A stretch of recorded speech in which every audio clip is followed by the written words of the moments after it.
Hello, everyone, and welcome. Pio Marolla here from ThinkLinkers, and I'm with you today to discuss quite an important topic. We've been talking about artificial intelligence and how it touches different themes. Today, we're going to focus on data privacy and compliance. Now, I'm actually curious to hear from you. Where are you coming from? I'm here in the beautiful city of Prague in the Czech Republic, which happens to be our headquarters. We're very lucky to be here. And I'm curious about where you're coming from, also to understand, as I have the assumption that because of the GDPR, Europe is really, let's say, more interested, might be more interested and more sensitive to the topic of data privacy and compliance. But let us hear where you're coming from. In the meantime, of course, let me tell you, I'm really excited. This is actually we have Princeton here. Hello there, Stan. This is actually the last episode about artificial intelligence, the last episode of this series for 2023. New York. Corey, great to see you here again. Always. Kentucky as well. Scotland, Europe, Lagos, Colombia, Austin, Ohio. The whole world is here talking about artificial intelligence again. It's always great to see so many people attending events like this because it shows the importance of discussing and really understanding artificial intelligence better so that we can use it to our advantage rather than having artificial intelligence instead happening to us. We have Jelle from the Netherlands, Patagonia, beautiful, Canada, Nigeria, England, fantastic. Now, the episode today, of course, is with Juergen Mueller and Bissmeyer from Viamedici.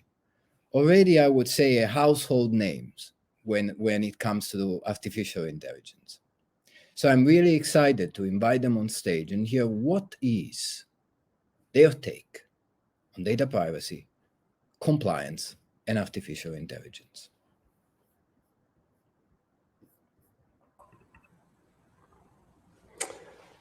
Hello, Pio. Hi, Juergen. Hi, Awa. How are you?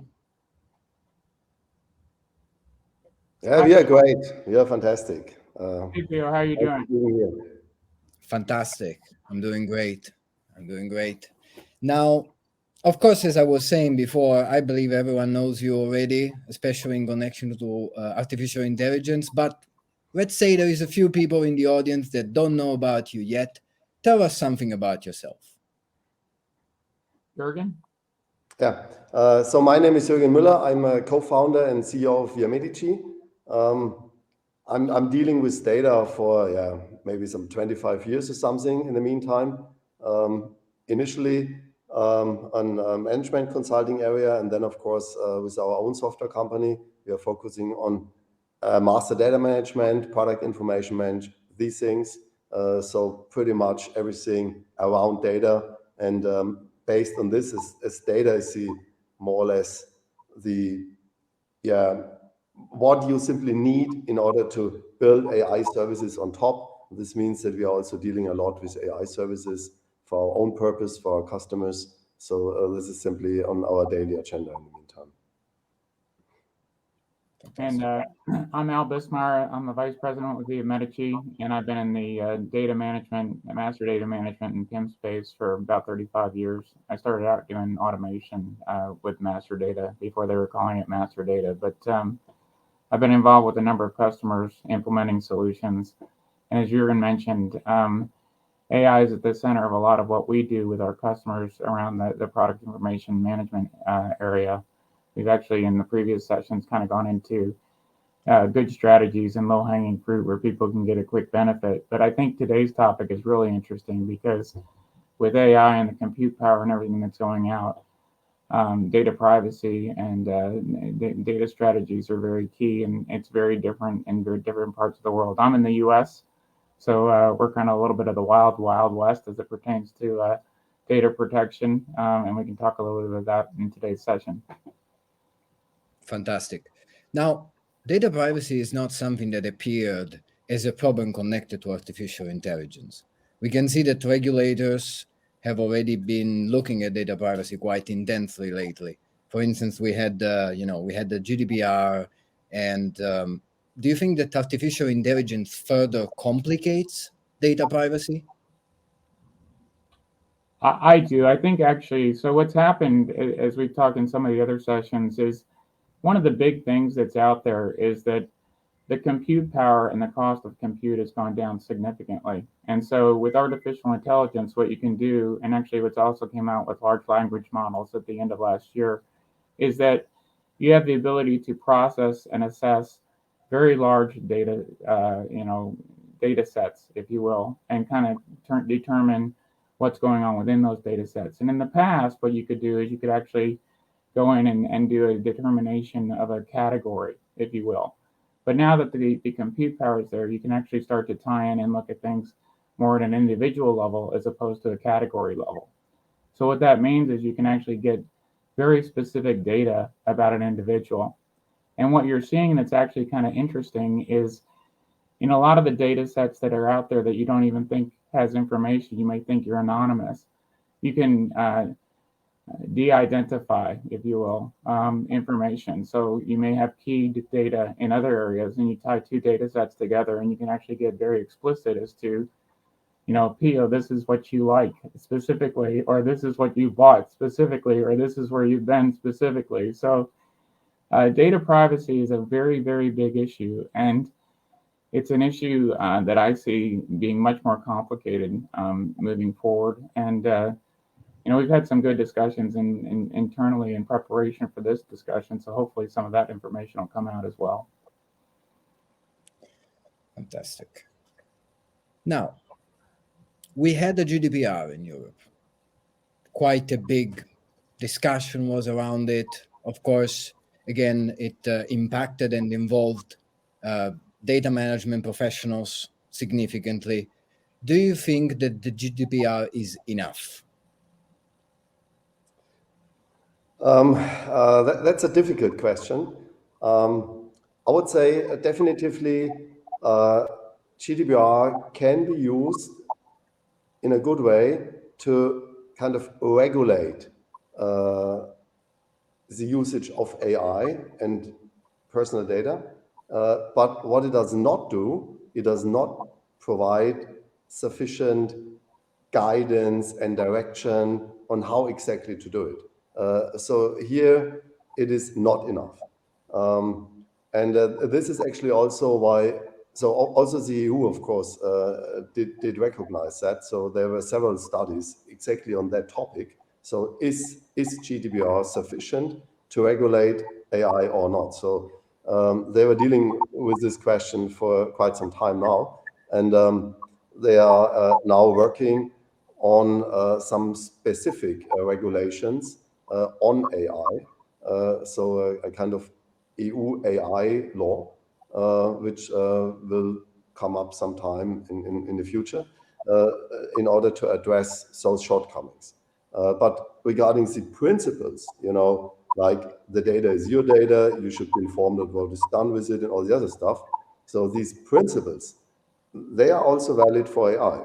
Just AI makes it much more complex and much more difficult to really implement it the right way, and also questions how to do it, like especially when you are about machine learning, all the information that goes into to train an engine is then becoming somehow part of this intelligence soup somehow. So you cannot really take it apart anymore that easily. And also the algorithms, the algorithms might change over time, especially when it's machine learning, self-learning. So this is also complicates a bit more because transparency is also a key issue. So what exactly happens with the data? So I think it really, the basic principles are good, but it simply needs more direction, it needs more guidance, and this is why the EU is working on this. And it also needs this on an international level. So you already mentioned that US is more or less a kind of Wild West when it comes to this personal data. Maybe so some regions like California have their own regulations, of course, but generally it's really very different in different places in the world.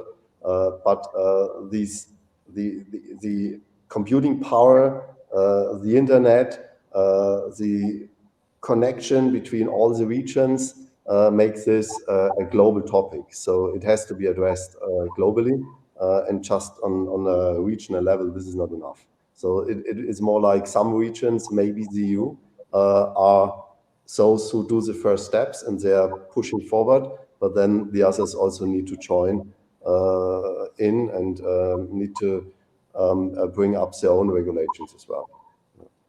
I totally agree with that. It's interesting. I just read an article actually, and it doesn't apply to the US, but it applies to actually Europe, but also the US as well. So in August of this year, the GDPR group got together and they're introducing new legislation to actually centralize and have more accountability, because what happens is each region governs itself. So some people may get a slap on the wrist, whereas others don't, depending on compliance. And in the US, to your point, Juergen, there's only 4 states in the US that have regulatory or anything that really regulates. You got California, Colorado, Maine, and Connecticut.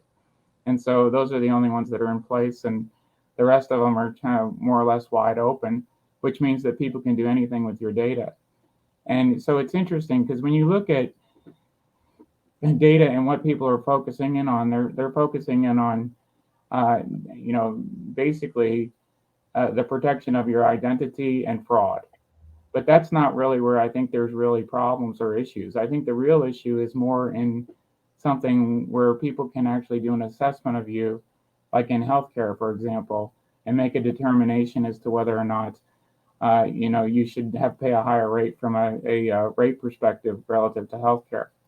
And we had a good discussion offline before, Juergen actually mentioned this, that, when you think about Peloton or some of these other exercise things, you're very quick to give up your information and jump on the bike and start doing the stuff. And at the surface level, that seems like a great thing because you're actually able to get some input and feedback as to how healthy you are and how you're progressing. But over time, they can actually determine, well, maybe you have a heart rhythm, or maybe your blood pressure is high, and that data is out on out there on the web. And once it's on the web, it's out there for consumption. And AI has the compute power to tie that to other things to actually, bring that to other parties to make some determination. So it's kind of a dangerous world out there. You have to be very careful as to what you're signing up for. Yeah, indeed. But first of all, shout out to Scott Taylor, the data whisperer, who is with us today. Really good stuff. But I would say that with I look at AI and I think of it as an amplifier, right? So in this case, it really amplifies an existing problem, which is data privacy. Do you think that finally, because artificial intelligence amplifies this issue, regulators will finally start looking at it seriously at the global level? Because just as we said, the GDPR is not global, right? So there is a discrepancy between how different regions treat this topic. So do you think that finally we're moving towards a more global and more serious look at data privacy from regulators? Yes, I think so, definitively. It's simply, so without data, you don't get anywhere regarding AI. So it simply requires data. It provides a lot of benefits. So we were already discussing this topic, like especially in pharma industry, in healthcare in general. So there are very significant benefits people can get from applying AI. And in order to get this and to get there, we definitively need data. And here it's really about the trust. So it is simply required that we create a general level of trust. So the goal is actually that there's a situation, an overall scenario, and of course also an emotional feeling that AI systems use are transparent, are reliable, are safe, and that they also kind of respect fundamental rights and values.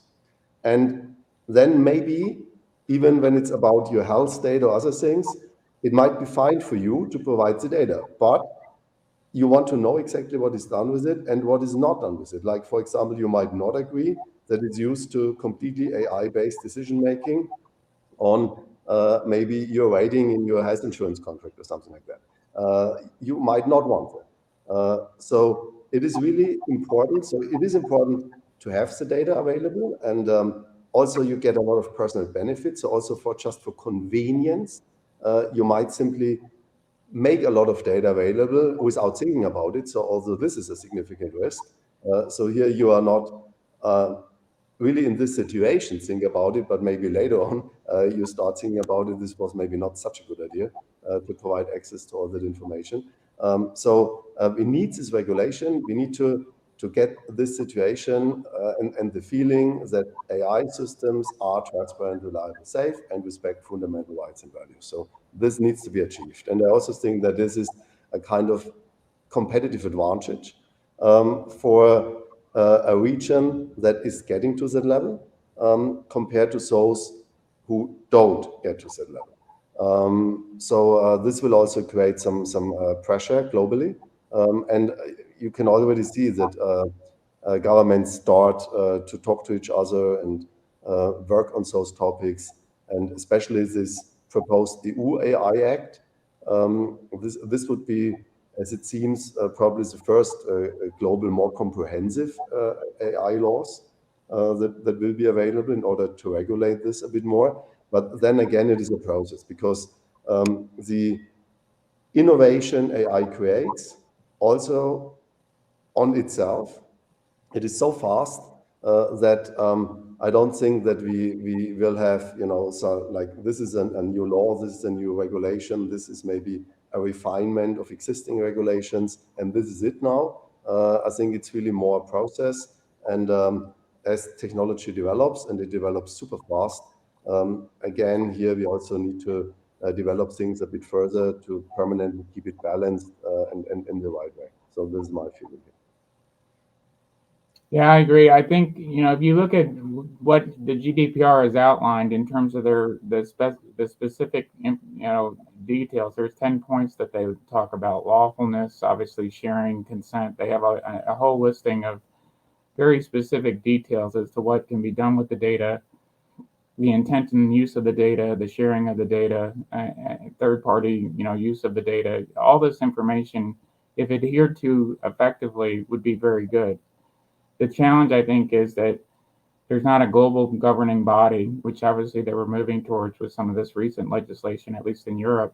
There's nothing in the US to that extent. And one of the things that they pointed out in some of the things and what we're seeing as well is, and this also applies to US companies. Obviously, if you're a US company and you do work with Europe, you have to be GDPR compliant. But if you're not, you've got a lot of cross-border information going back and forth from, either the US to Europe or from Asia to Europe. And you need to have this information under one regulatory or governing body for consistency.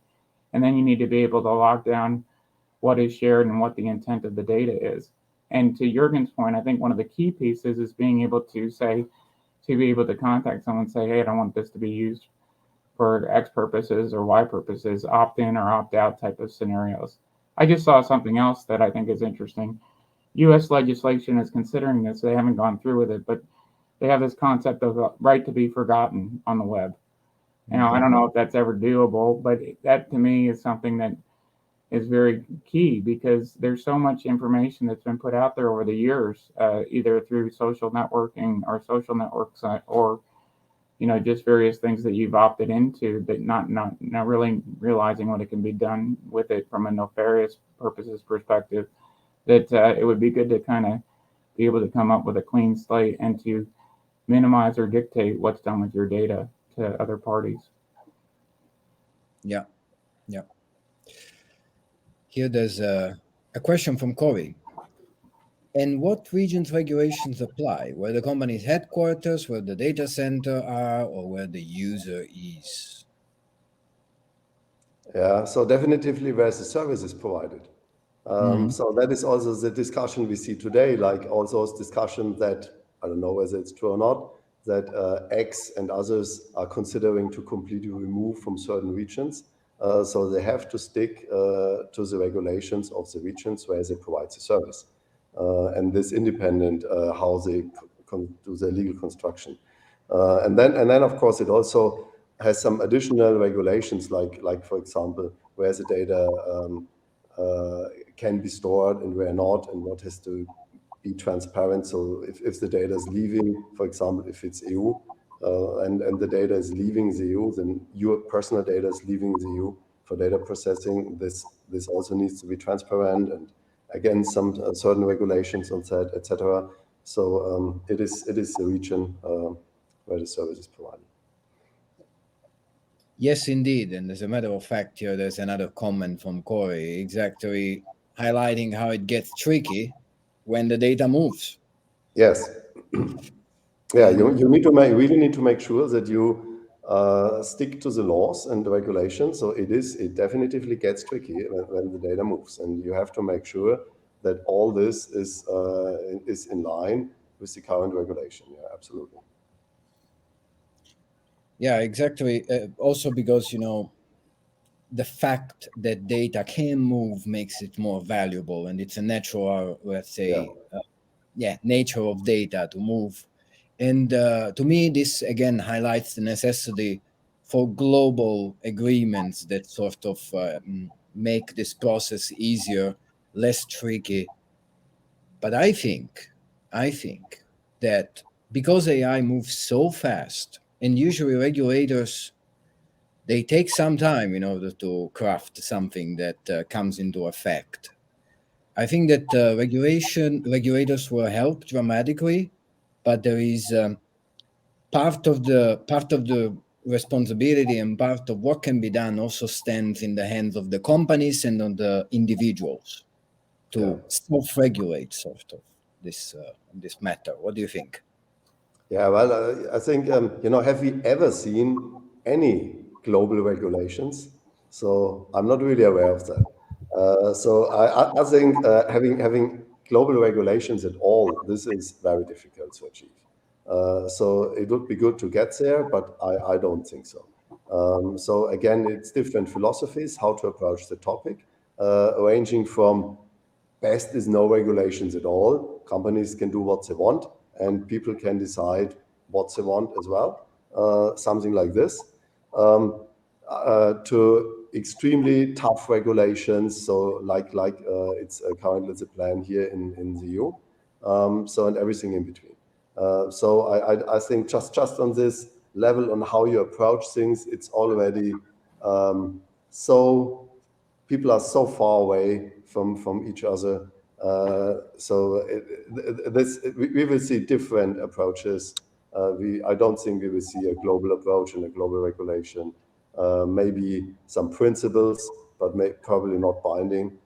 Again, I think that the governments want to keep the right to decide on their own what is allowed and what is not allowed in their countries. So this is my opinion. So it will be a slow process.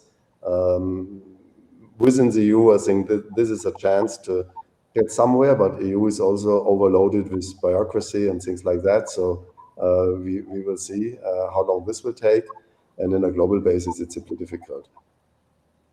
I think the key piece is awareness. I really think doing things like this and having people be aware and to have personal intent. When you sit down and actually sign up for something or put the information out on social networking or get involved in one of these sign-in things, to actually really think about what you're signing up for and what you're sharing, I think that's a key aspect. And another thing I think is,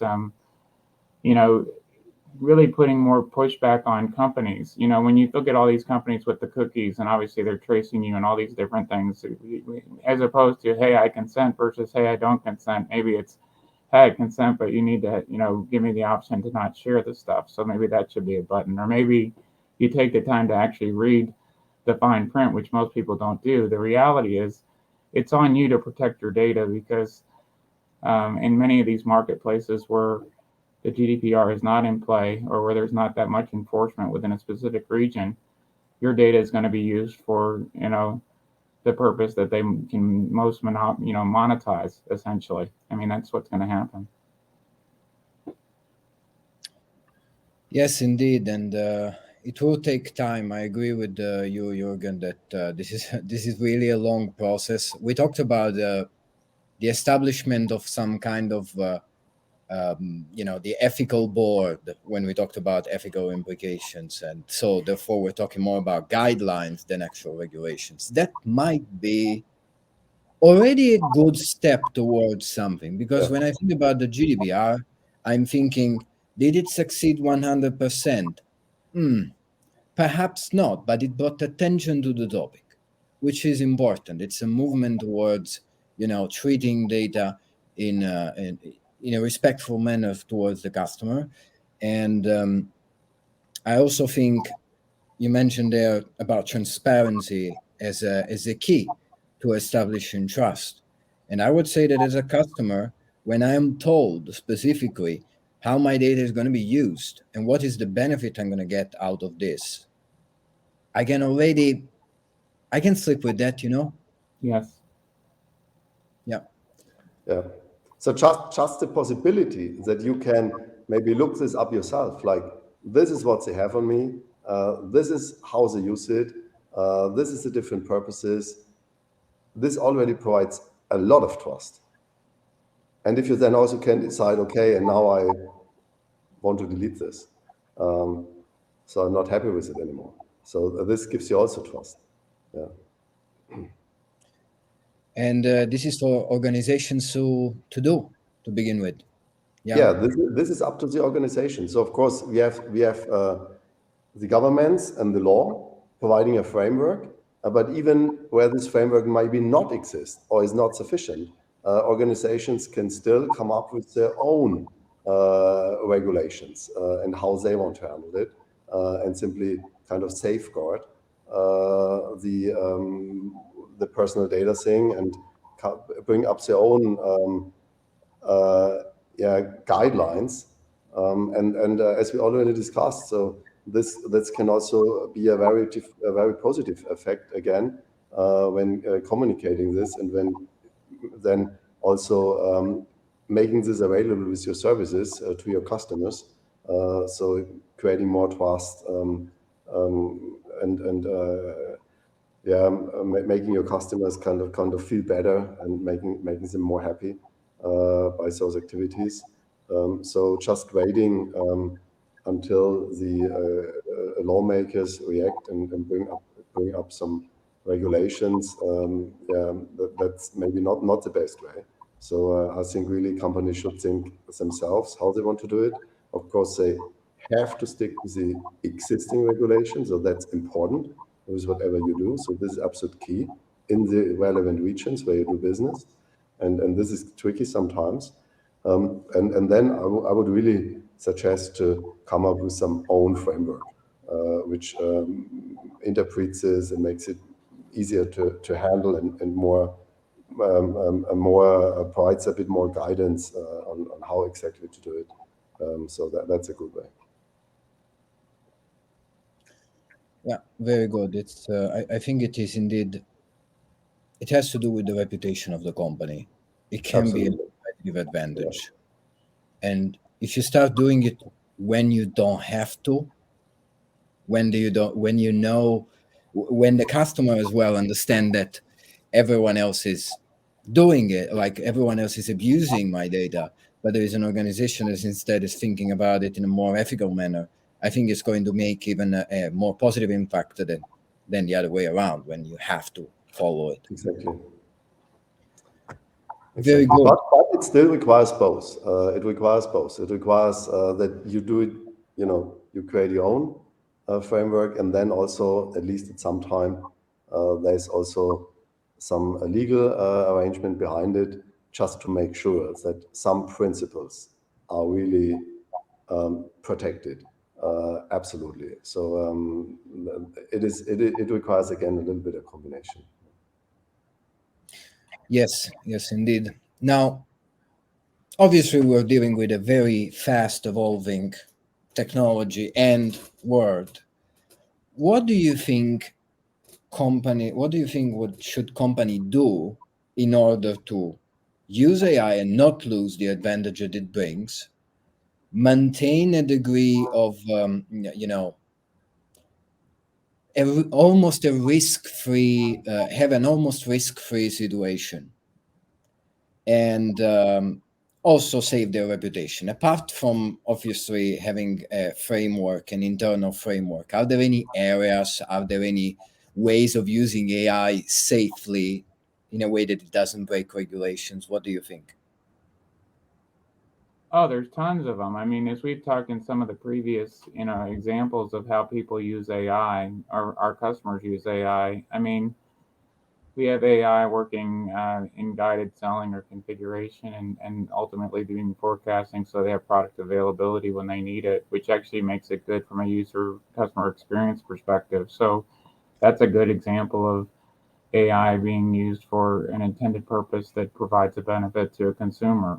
There's other things that you can do in terms of putting the right product to the right person, the right information, through the use of AI and categorization and localization. So there's lots of things that can be done, with AI that really enhance the experience. And even in the example I just gave of the Peloton thing as an example, I mean, great opportunity for providing good feedback to folks, specific to their own health capabilities. The problem you run into on some of this stuff is the nefarious side. It's where people are taking data and actually being able to utilize it for other purposes that were not intended or not specified or even authorized, if you will.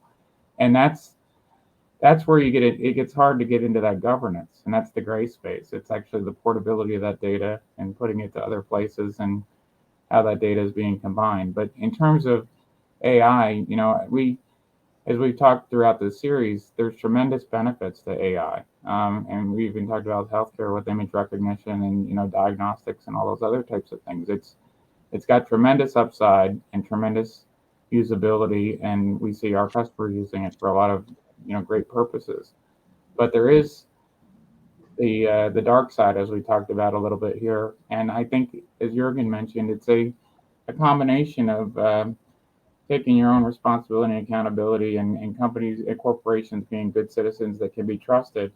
But I also think you have to have the regulation, and it may come later. But if you look at one of the things I love about the GDPR is that they slap fines based on the size of the organization. So it's not like you're getting a little slap on the wrist. I mean, in the US, if you get a little slap on the wrist, it's like, well, just keep doing this.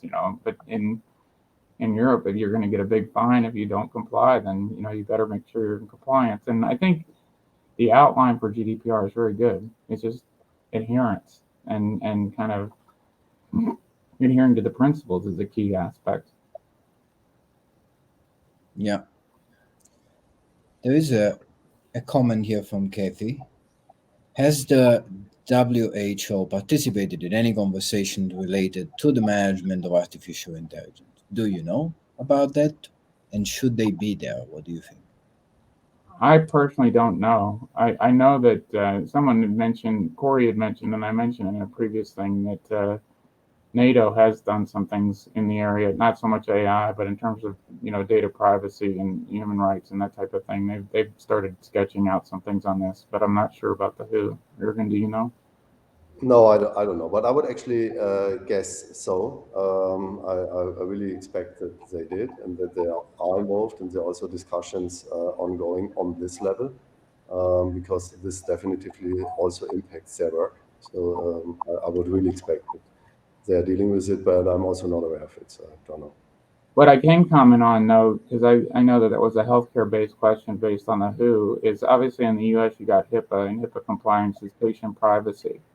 And one of the things that they're seeing with AI, which is really kind of unfortunate/fortunate, is even if you have anonymity, 95% of the time you can have anonymity or unprivacy. So it can actually expose the private information, Mm-hmm. public, a complete profile of an individual, which is not HIPAA compliant, but actually that's what's going on with the use of AI. And I read that recently in terms of unstructured data sets. So it's pretty interesting, but also kind of scary in terms of what can be done. Yeah. I just popped up the comment by Corey before about UN's guiding principles on business and human rights or similar. Yeah, could be. Yeah, I think that's a good idea. Absolutely. Yeah. So this is would be a strong move doing this. This sends a signal globally to do something like this to everybody. So absolutely. Yeah, this is indeed a conversation that where the more parties are involved, the better. So that signals coming from the regulators, from global organizations, from corporations, and yeah, I think the more parties are involved and they discuss their fears as well as the let's say the positive potential that AI can have, the more we're going to be able to distill something that approximate good guidelines that are not going to penalize, or Yeah. hurt the business and people.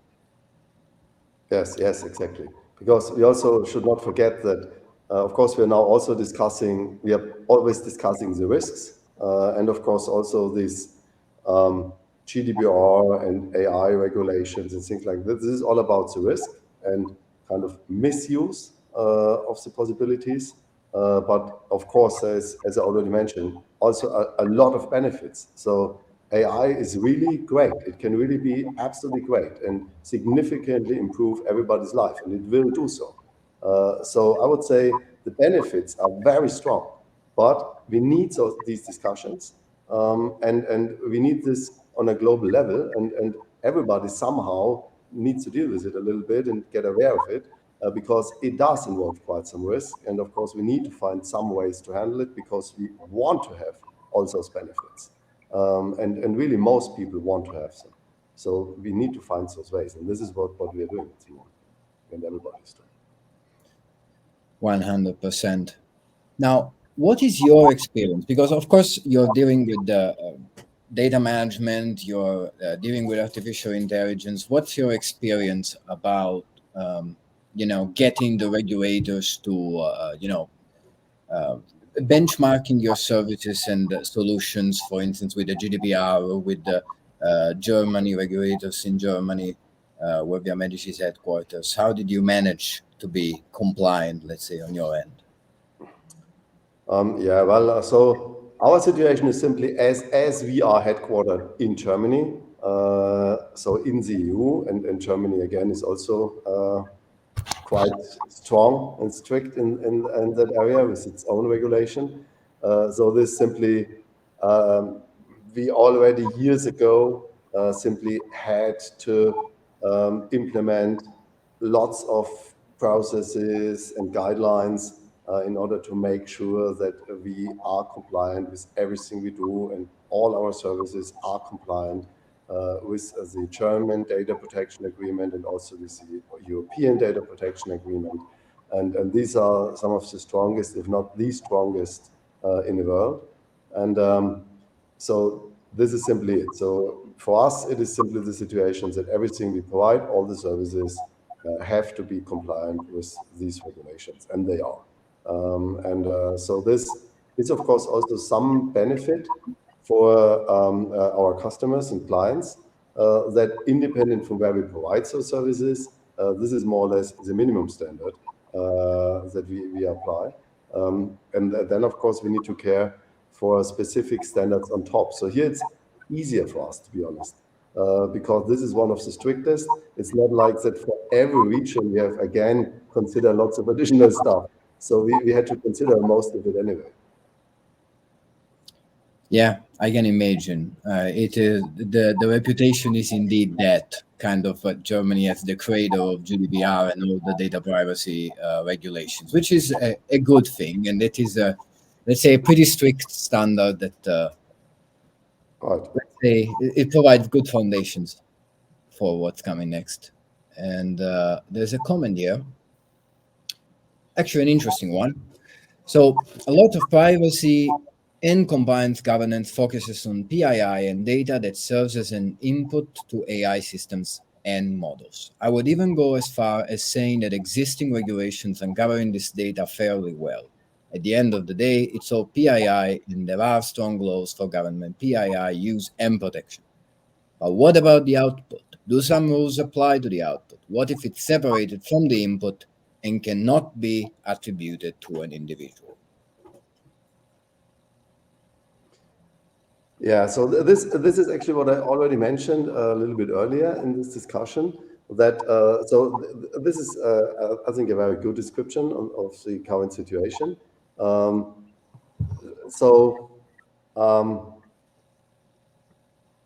It is becoming a kind of part of a general information soup in some way, and out of this, new information is being created. And this makes the whole thing tricky. And this is why the GDPR and other regulations are probably enough in general, but simply do not provide enough direction and guidelines how to do it in practice, because we exactly have to deal with those issues. So we have the algorithms change over time. So this is not 100% transparent, and even if we explain it now, then maybe tomorrow it's not like this anymore because it already changed.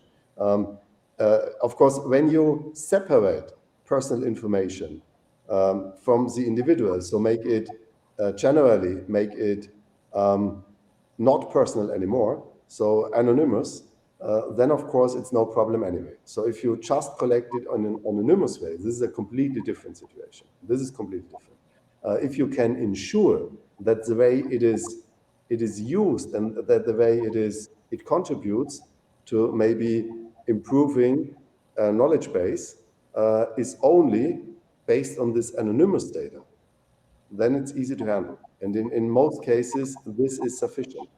So it just means you need to separate it. So it's not necessarily so. Of course, if I want to have an expert system on you personally and on all your health record and everything, so that might help to diagnose if you have some problems and things like that, then of course I need all your data and I need the personal data. So it's related directly to you as a person.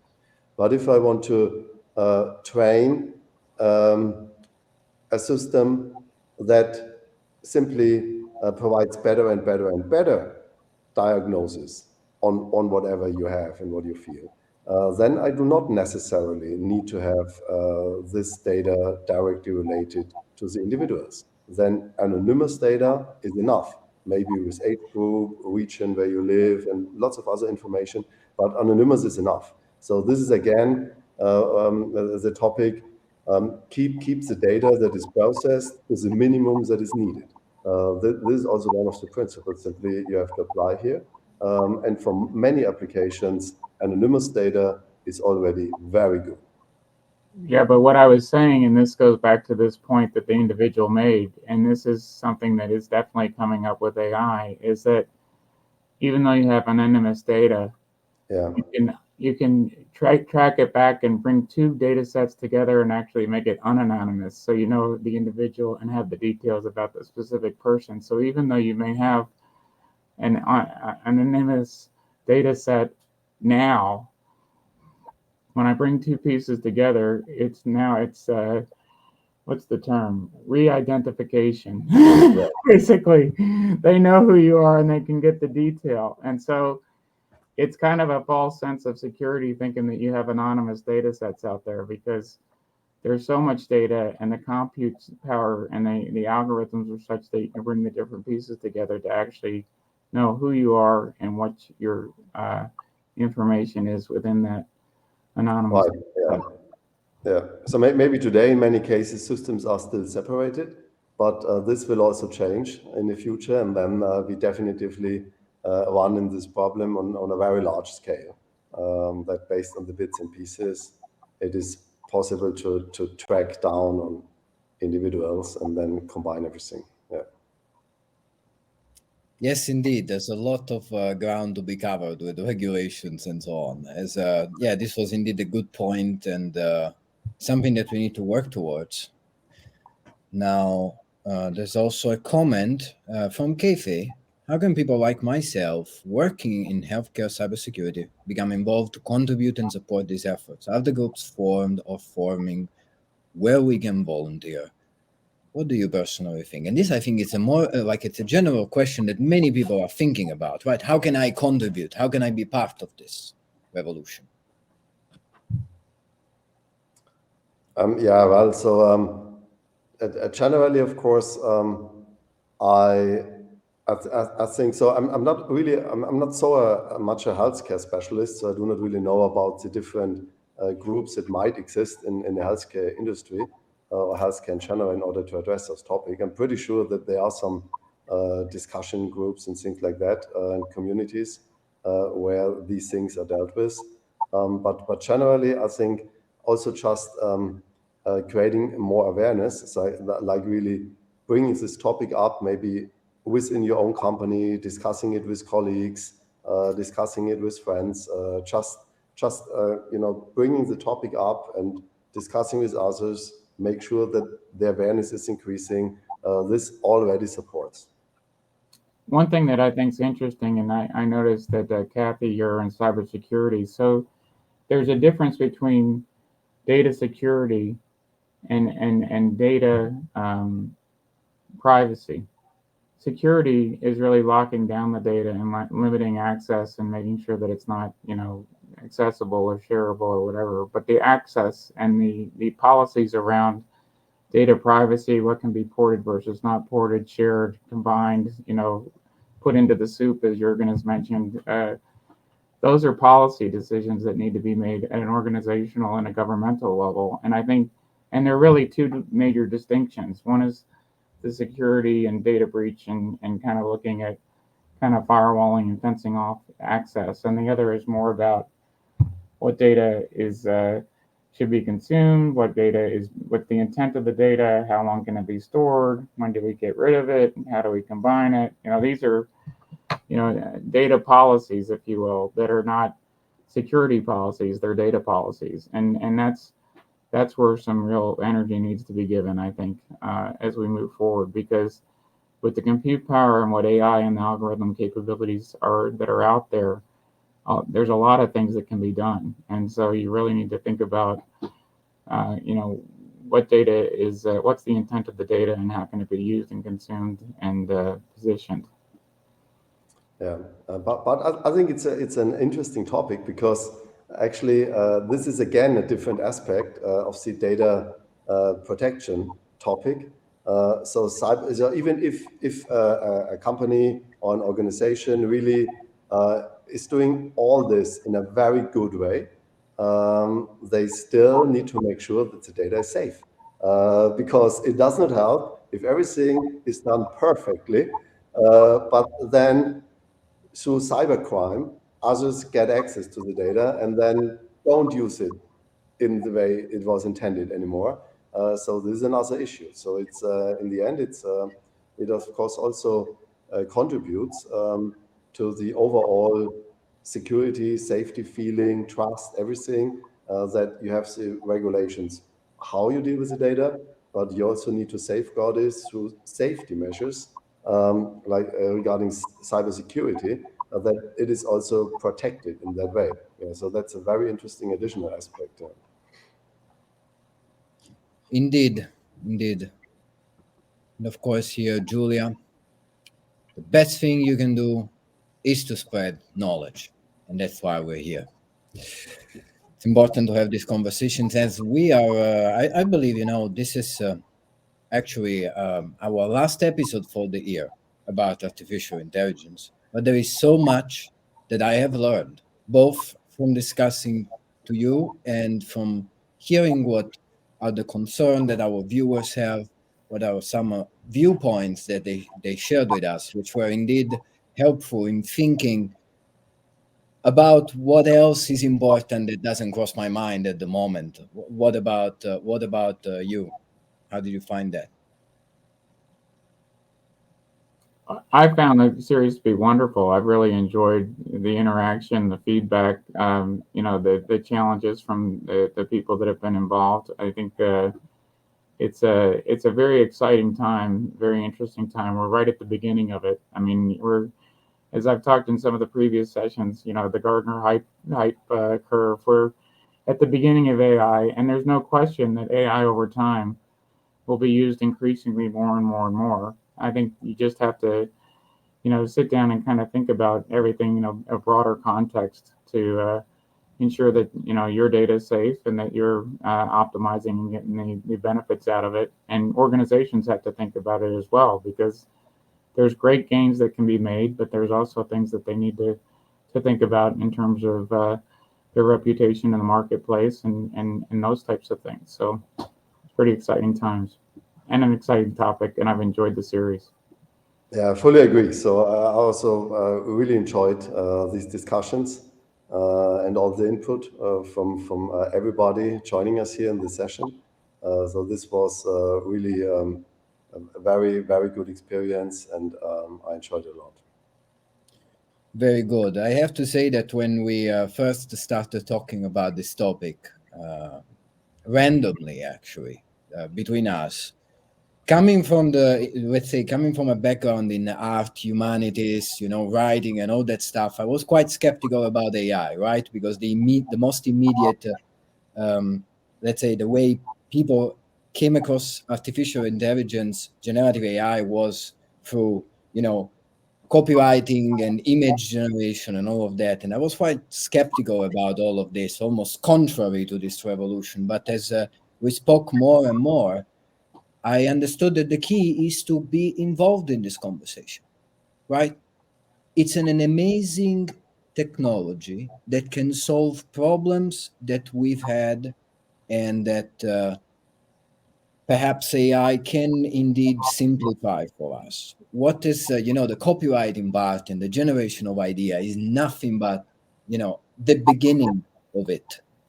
There are bigger questions, and it's so important that we get involved with it, as even if we're concerned about it, right? Because then we can shape the discussion. Then we can raise these concerns. Then we can be part of this revolution as really agents of this revolution, and take both full advantage of it, while, making sure that our worries are handled in a certain manner, and that we conduct this revolution in the best possible way, both for the business in terms of profit and growth, and for the people as well. So it was indeed a really good, really great series. But this is not the last episode together. As a matter of fact, next time we'll be talking about product information management. Of course, there will be a little bit of AI about that, but perhaps you can give us a bit of a sneak peek about what we're going to discuss next month. Yeah, well, as we have, so this is the last session, really fully focusing on AI. We are now going a little bit back to the core of our business, and this is product information management, master data management. But here again, we want to address this topic from a little bit different angle and really discuss why PIM initiatives fail. What is really behind it? What is the problem?